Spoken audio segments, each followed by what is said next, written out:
Olá, esse é o Por Dentro da Política e eu vou conversar com o deputado Carlos Gianazzi do PSOL. Muito bem-vindo ao estúdio da TV Assembleia. É sempre um prazer recebê-lo aqui, deputado. Muito bem-vindo. Eu que agradeço, viu, Jorge, o convite. Vamos falar sobre a situação dos professores, parcela da categoria em São Paulo, em greve há mais de 40 dias. Eu queria que o senhor falasse um pouco das manifestações, inclusive as que aconteceram nesta Casa de Leis. Olha, os professores estão em greve hoje em todo o estado de São Paulo, Jorge, reivindicando melhores salários, melhores condições de trabalho, lutando contra a superlotação de salas, contra a violência nas escolas, contra a precarização das contratações dos professores categoria O, que são expostos à quarentena, duzentena, ou seja, existe um regime de contratação no estado de São Paulo, na rede estadual, onde o professor é contratado apenas por um ano e depois ele é obrigado a ficar 200 dias fora 200 da rede. dias é mais um ano. 200 dias daí, um ano fora. E como que ele vai sobreviver? Vendendo perfume, trabalhando em telemarketing. É um verdadeiro absurdo, professor, que está investindo na sua formação. Então, esse é um motivo também importante que leva os professores à greve. Tem a questão salarial que eu citei, porque hoje o Plano Nacional de Educação, na sua meta 17, diz o seguinte, que todos os profissionais da educação, todos os professores devem ter um salário equivalente a dos profissionais que também têm curso superior. Né? E para chegar a essa equivalência, deveria ter um aumento, no caso aí que está sendo reivindicado, 75,33%, é isso? Exatamente, deputado? Essa é a pauta apresentada pela POSP, que é o sindicato que representa os professores da rede estadual, sim, aqui de São Paulo, que seria para... Mas nós temos que levar em conta que os salários dos professores da rede estadual sempre foram arrochados, defasados, há muitos anos que não há aumento real desses salários. Então, mesmo com 75% é pouco ainda, nós estamos muito aquém de valorizar os professores. Deputado, eu queria que o senhor comentasse a foto que eu vejo, inclusive, na rede social, a Casa de Leis lotada de professores em greve, as galerias tomadas, o plenário numa audiência pública. Qual é a mensagem que o seu mandato tem dado à categoria nessa oportunidade? Olha, nós já realizamos 3 audiências públicas aqui. Uma eu organizei praticamente com o meu mandato sozinho, que lotou, tivemos 700 professores participando. Depois teve uma segunda que foi organizada por um coletivo de deputados e partidos, e essa foi organizada junto com a presidência da Alesp, junto com o deputado Fernando Capês, que foi ontem, inclusive, e o nosso recado é o seguinte, primeiramente, de apoio total à greve dos professores. Teve um momento que houve uma ocupação aqui democrática dos professores que dormiram aqui na Assembleia Legislativa, nós apoiamos também. O nosso apoio é total porque o nosso mandato é o mandato da educação. O meu mandato ele é formado por professores da rede estadual, das redes municipais, então é um mandato oriundo que veio, né, que nasceu da luta dos profissionais da educação e do magistério público. Então, nosso apoio é total, nós estamos engajados, participando das mobilizações, das assembleias, participando, enfim, e pressionando o governador Geraldo Alckmin para que ele receba os professores e atenda a pauta com as reivindicações. A vez e a voz dos professores dentro do parlamento, foi isso a pedra de toque na primeira audiência pública, inclusive, que o senhor presidiu aqui com centenas de professores em greve, não foi, deputado? Foi, na verdade, nosso mandato é uma espécie de posto avançado do magistério aqui dentro da Assembleia Legislativa. Assim, uma boa parte dos projetos que nós apresentamos, uma boa parte das ações do nosso mandato são voltados exatamente para a valorização do magistério e, sobretudo, para a defesa da escola pública, gratuita e de qualidade. Como professor, diretor de escola, o que o senhor sente desta mobilização em relação às outras greves anteriores, que também duraram meses? Como é que o senhor vê? Essa greve ela é uma greve heróica, porque nós entramos num ano muito difícil, que é o ano de 2015, de ajuste fiscal, de crise política, de crise econômica, né? Crise hídrica, inclusive aqui no estado de São Paulo, mas os professores, de uma forma heróica, estão se sobrepondo a todas essas crises e mantendo uma greve que já dura mais de 40 dias, né? E ela tem... nós participamos das manifestações na Avenida Paulista e no Palácio dos Bandeirantes, são mais de 60 mil professores em cada manifestação, ou na Paulista ou no Palácio dos Bandeirantes. É uma grande mobilização e eu sinto uma energia muito boa nessa greve, porque os professores ocuparam a Assembleia Legislativa, organizaram um acampamento na frente da Secretaria da Educação. Então, são várias manifestações centrais e regionalizadas também. É uma greve muito importante porque ela está denunciando, Jorge, o abandono da educação no estado de São Paulo e, sobretudo, denunciando a desvalorização da carreira do magistério estadual. Porque um professor aqui no estado de São Paulo, um professor de nível 1 que trabalha do 1º ao 5º ano, ganha R$ 10 por hora aula. E um professor que trabalha com o ensino médio e com as séries finais do ensino fundamental, do 6º ao 9º ano, ele tem um salário de 12 horas a aula. É pouco, é um atentado contra os professores. Por isso que eu digo que os professores não entraram em greve. O governo Alckmin empurrou os professores para essa greve. Deputado, eu queria que o senhor falasse também, não só do seu mandato, mas especificamente do tratamento que esta Casa de Leis tem dispensado aos professores em greve. Rememorávamos, antes da gravação desse programa, uma outra mobilização que houve em 93, com também ocupação das dependências do Palácio 9 de Julho. Vamos comparar esses tempos? O que aconteceu lá em 93 e o que pode vir a acontecer outra vez agora em 2015, deputado? Olha, nessa greve houve muita hostilidade de muitos deputados da base do governo em relação aos professores que estavam aqui participando. Muitos professores foram hostilizados por deputados da base do governo. Porém, nós tivemos um diferencial, que a presidência, o deputado Fernando Capês, que é o presidente da Assembleia Legislativa, teve um comportamento muito diferente de presidentes anteriores, né, que chamavam a polícia, traziam uma tropa de choque aqui para reprimir as manifestações.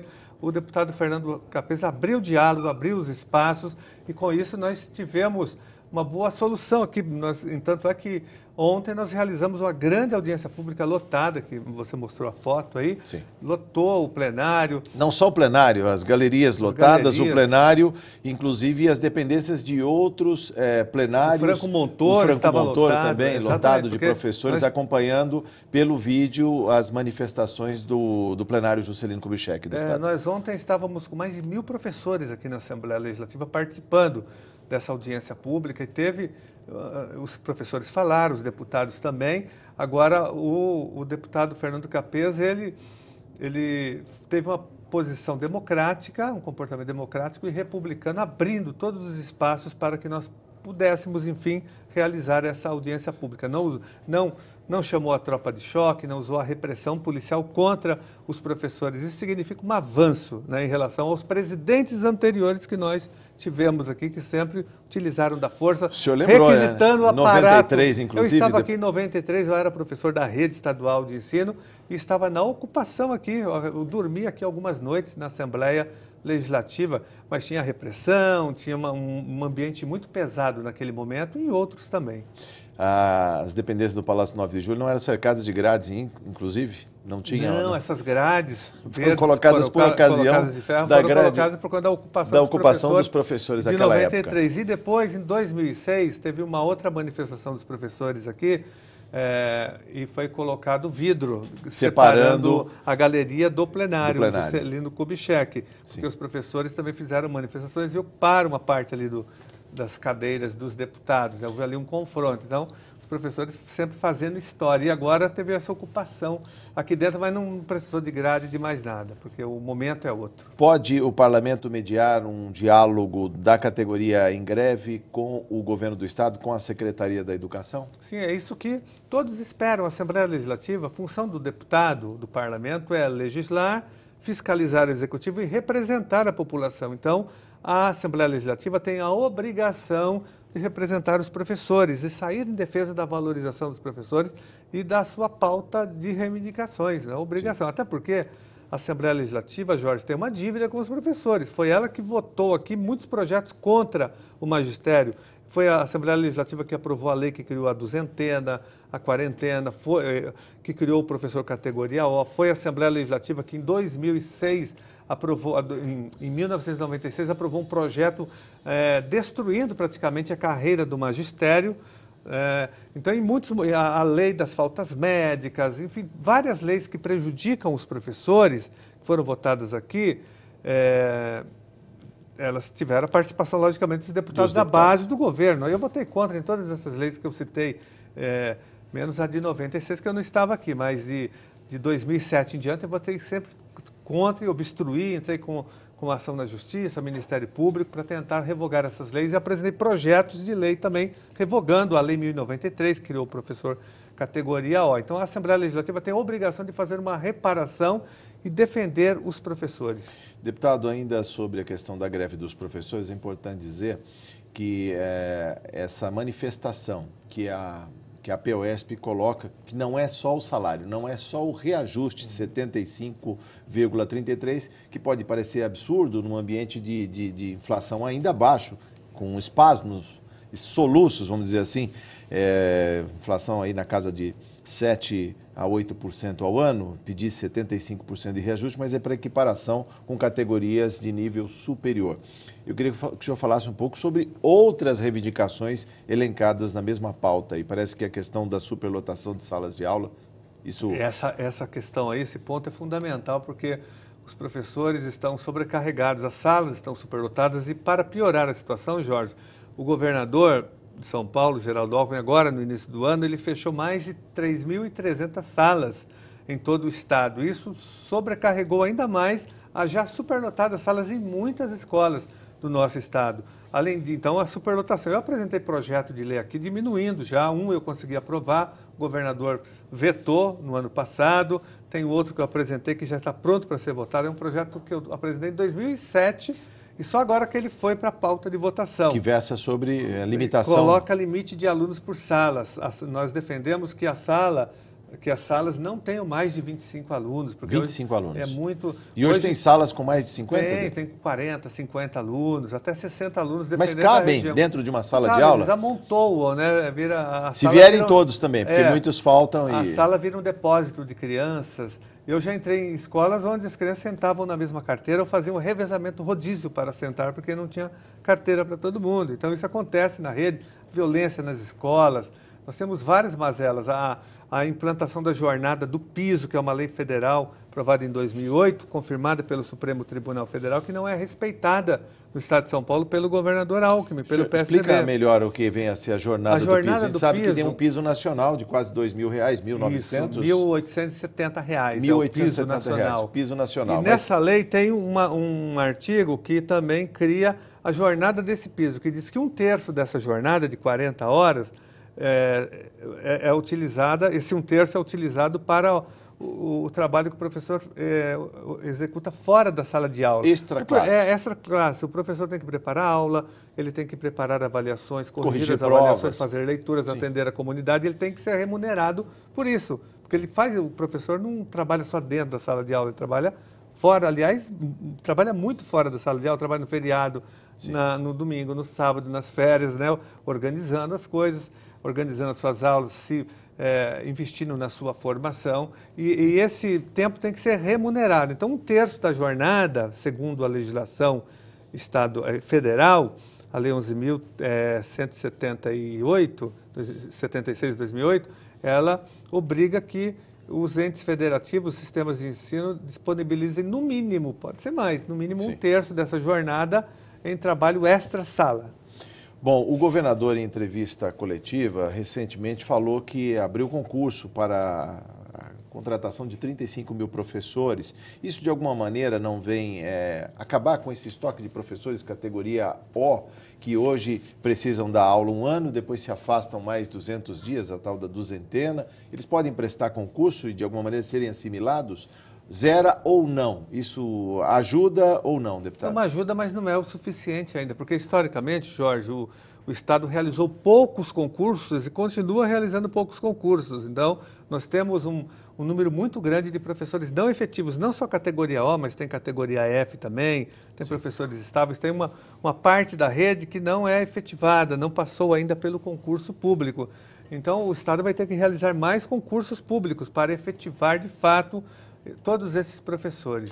Deputado, na primeira audiência pública com os professores, logo que foi disparada a greve, o senhor propôs um projeto de decreto legislativo para anular um decreto, que é o 61.132 de 2015 do governador, que concede reajuste zero para professores e outras categorias do poder público.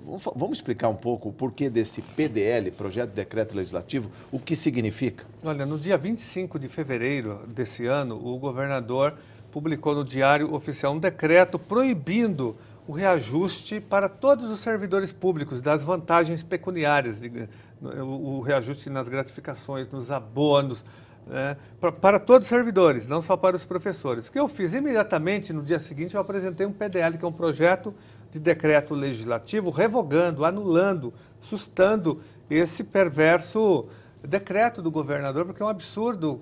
Nós estamos com uma inflação de 8% ao ano, né, com salários arrachados praticamente de todos os servidores do Estado de São Paulo, e o governador ainda faz ajuste fiscal, né, punindo os servidores. Então, eu apresentei o projeto, o PDL, que está tramitando aqui. Eu espero que os deputados se engajem na aprovação desse PDL, porque é um absurdo a proibição de reajuste salarial no ano em que nós estamos numa crise, que os professores estão penalizados com os baixíssimos salários e todos os servidores do Estado. O senhor cita o artigo 37 da Constituição Federal, a questão da database da categoria, a lei de responsabilidade fiscal. Não estaria o governo premido aí pelos limites prudenciais de gastos? Não, porque nós acompanhamos a execução orçamentária aqui do governo estadual e o governo nunca chega nem no limite prudencial, ele está abaixo do limite prudencial da lei de responsabilidade fiscal. Ele deixa de investir nos servidores do Estado de São Paulo mais de 5 bilhões ao ano. Então, se ele quisesse, ele poderia valorizar os servidores, os salários de todos os servidores, não só da educação, porque tem ainda gordura para queimar, tem recurso, tem dinheiro no cofre, nós acompanhamos. Agora, o governo prioriza outras áreas, não prioriza o investimento nos servidores, que são os responsáveis pela efetivação das políticas públicas de saúde pública, educação pública, segurança pública. É um absurdo, porque sem investimento no servidor público, nós não teremos políticas públicas para a população, nós não teremos a oferta da qualidade dos serviços públicos. Deputado, o que o senhor vê em termos de perspectiva, não só para os professores, mas para os servidores públicos, haja vista que há uma crise econômica, as receitas correntes dos governos, as receitas nominais devem cair este ano por quebra da arrecadação de impostos, as categorias profissionais já vislumbram demissões no horizonte. O que o senhor vislumbra em termos de vida para esses profissionais, tendo também como tela um projeto de lei de 2004, 4330, isso, que trata sobre as terceirizações, deputado? Olha, nós estamos vivendo um momento crucial. Falei do ajuste fiscal que é feito tanto pelo governador Alckmin como também pela presidente Dilma. São ajustes fiscais contra os trabalhadores, contra o povo brasileiro. Há uma crise econômica, uma crise que foi produzida pelos governos, pelo grande capital, pelo sistema financeiro, e quem vai pagar a conta agora é o trabalhador. Isso é um absurdo, nós temos que reagir a isso. Então, nós estamos vivendo dois momentos. Aqui em São Paulo, esse ajuste fiscal, penalizando os servidores, a database salarial não está sendo respeitada, a Constituição Federal também não, como você citou aí no artigo 37, que diz que todos os entes federativos, municípios, estados e a União, são obrigados a apresentar um reajuste, pelo menos para repor as perdas inflacionárias de cada ano. O Estado de São Paulo, há muitos anos, desrespeita essa legislação, tanto federal como estadual. Então, eu diria que é um momento de luta. Os servidores públicos e os trabalhadores em geral devem se mobilizar o tempo todo nesse ano, que vai ser um ano difícil. Nós só vamos ter conquistas e garantir direitos com muita mobilização. E para piorar a situação, como se não bastasse o ajuste fiscal, você citou muito bem esse projeto de lei 4330. De 2004. De 2004, que agora voltou à tona no Congresso Nacional, foi aprovado já, inclusive ontem, teve aprovação final na Câmara dos Deputados e segue agora para o Senado. É um projeto perverso, que ele é contra os trabalhadores, é contra o emprego, é conhecido como projeto da escravidão, porque ele amplia as terceirizações. Hoje, a terceirização para uma empresa, ela só pode ser efetivada para atividade meio, limpeza, segurança, só isso. Com a aprovação desse projeto, há uma ampliação. A atividade fim também será terceirizada. Isso significa que nós vamos ter um aumento muito grande da precarização do trabalho, que o emprego de todas as pessoas corre risco hoje, mas o projeto foi aprovado no Congresso Nacional, porque todos, praticamente, tirando 3 partidos, todos votaram a favor, só o nosso partido, o PSOL, votou contra, o PCdoB e o PT. Os outros todos votaram a favor desse projeto, E nós consideramos que os deputados que votaram a favor desse projeto, da ampliação das terceirizações, são os traidores dos trabalhadores e da classe operária, porque é um absurdo como um deputado vota a favor de um projeto que vai terceirizar a atividade fim, que vai acabar com os empregos praticamente de todos nós. O trabalhador que é registrado em carteira tem noção, tem a dimensão do alcance dessa proposta, deputado? Não, ainda não, porque há toda uma propaganda de televisão, a Fiesp vai à televisão fazer propaganda dizendo que é maravilhoso, a própria grande mídia empresarial também faz matérias totalmente parciais, né, de uma certa forma, de uma forma subliminar, defendendo o projeto da terceirização. Então, a população como um todo não percebeu a gravidade da situação. O fato é que é um dos maiores ataques de toda a história do Brasil aos direitos dos trabalhadores do Brasil. Por isso que é importante que, como o projeto foi para o Senado ainda, ele não é ainda uma realidade, é importante que toda a população cobre agora o Senado Federal e os partidos políticos, para que todos votem contra esse PL 4330. Mas o mote não seria dar mais segurança jurídica para as empresas que hoje terceirizam mão de obra? Não, então, é importante que os trabalhadores terceirizados tenham segurança jurídica, mas esse projeto não dá segurança jurídica. Para os que já estão terceirizados hoje. Esse projeto, na verdade, ele amplia o processo de terceirizações, não só agora para atividade meio, mas para atividade fim também. Imagine numa escola, vamos imaginar uma escola particular.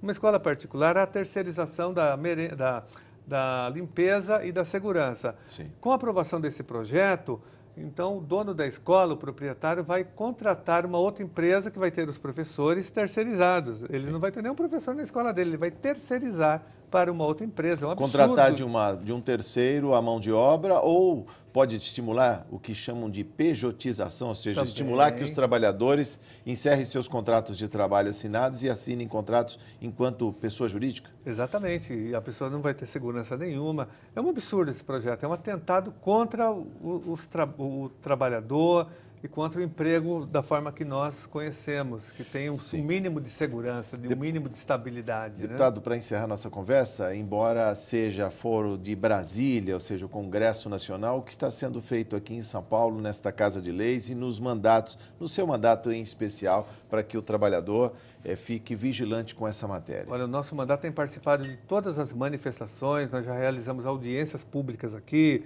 programas, eu promovi um debate aqui na Assembleia Convida, um programa só sobre terceirizações com pessoas envolvidas nessa área. Nós estamos fazendo um trabalho de conscientização, fazendo debates, seminários e esclarecendo à população a gravidade da situação. Se a população não reagir a tempo, não só a nossa geração será penalizada, mas as futuras gerações, nossos filhos, nossos netos serão penalizados. O senhor fala reagir a tempo, reagir de que maneira? Convocando o seu senador agora, já que a matéria vai para o Senado. Você que está nos assistindo aqui na TV Assembleia, convoque, procure o senador que você votou, procure o partido político, redes sociais, mande e-mails para ele votar contra, porque se votar no Senado, com certeza a presidente Dilma vai sancionar, porque a presidente Dilma está totalmente enfraquecida, ela terceirizou também o governo dela, terceirizou a política econômica, terceirizou a própria articulação política, entendeu? Então, o projeto será sancionado pelo governo federal. Basta que tenha alguma alteração no Senado, ele retorna para a Câmara, exatamente, né? Aí, nesse se tiver alguma alteração, ele volta e nós ganhamos tempo. Mas o importante é liquidar esse projeto no Senado Federal. E só a população pressionando terá êxito, porque nós somos do PSOL, nós somos pequenos, não temos força para isso. O PSOL votou contra, obstruiu as votações, denunciou, mas ele não tem força para obstruir totalmente uma votação como essa. Então é importante que a população se mobilize em defesa do emprego, em defesa dos direitos conquistados historicamente pelos trabalhadores no Brasil e no mundo. Deputado, muito obrigado por sua entrevista. Volte mais vezes ao Por Dentro da Política. Obrigado, Jorge. Eu conversei com o deputado Carlos Gianazzi, do PSOL. Você ficou por dentro da política. Muito obrigado por sua audiência.